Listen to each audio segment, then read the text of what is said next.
আমরা ছেলে না, ছেলে মানুষই বটে।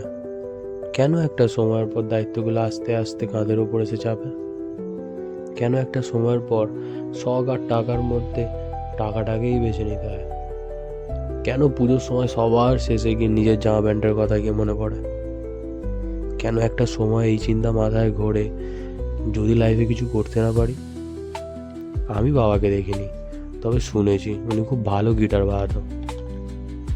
কিন্তু দাদু ভেঙে উনুনে ঢুকিয়ে দিয়েছিল, কারণে বলেছিল এইসব সময় নষ্ট, কি হবে বাজিয়ে এইসব। কেন 1000 বার ভাবতে হয় ওই বাইকটা কেনবার জন্য?